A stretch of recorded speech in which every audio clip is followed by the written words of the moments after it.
एक शेख फरीद नाम के संत हुए हैं, जो कि पहले बहुत तपस्या की, तप किया, उल्टे कुएं में लटक गए थे, फिर भी परमात्मा अल्लाह खुदा की प्राप्ति नहीं हुई, मुसलमान थे।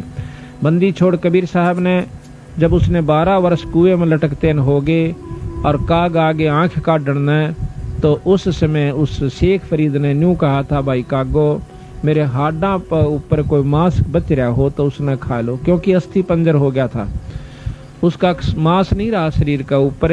12 वर्ष में 1.25 मन अन्न, महाराज गरीबदास जी ने लिखा है कि शेख फरीद ने खाया था 1.25 मन 12 वर्ष में। उसके अभाव से यानी शरीर ऐसा हो गया था जैसे हाड़ नारे चमके थे, कति मांस नहीं था।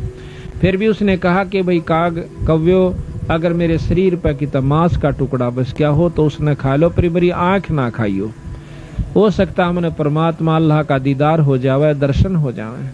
न्यू कह करके वो रो पड़ता है, आँखों में पानी भराता है। भगवान कबीर साहब, देखो हम भक्ति भी करते हैं, साधना भी करते हैं, उपासना भी करते हैं, जब तक हमारी आँखों में ईश्वर के प्रति रोना नहीं आंदा, इतना भक्ति आपकी शुरू नहीं होली से।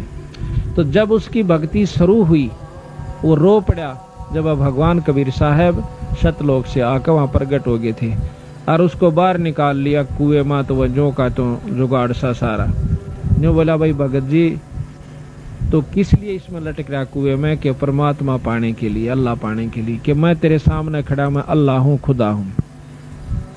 न्यू बोला ऐसे नहीं, परमात्मा तो बेचगुण होता है, परमात्मा यूं होता है। बेचगुण कहते हैं निर्गुण को, कहते हैं निर्गुण ने तू देखेगा क्यों करे, सरगुण में तेरे सामने खड़ा। और बात सुन दे कि इस तप से तू तीसरे जन्म में कुत्ते की जुनी में जागा, तप से राज होता है, अगले जन्म में तू राजा बन जाएगा और तीसरे में कुत्ता बनेगा। ये साधना इस तप से होगी। अब भाई शेख फरीद की तो पिंडी कापी, कोट बड़ा मुकदमा मोल लिया और फिर यो इसका फल मिला।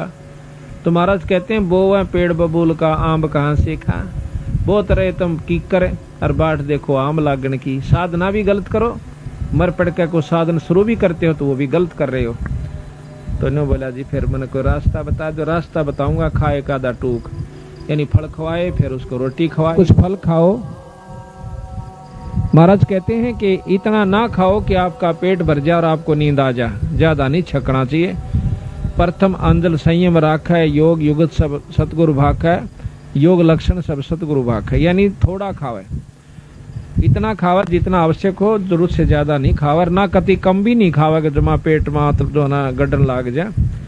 हिसाब का खाओ और फिर अपना भक्ति करो, डट के काम भी धंधा करते रहो। तो फिर शेख फरीद को उपदेश दिया, नाम दिया। जब उस शेख फरीद का पीछा छूटा और भक्ति का साधन बना, फिर वो शेख फरीद बंदी छोड़ कबीर साहब के साथ रहा। ये प्रमाण मिलता है।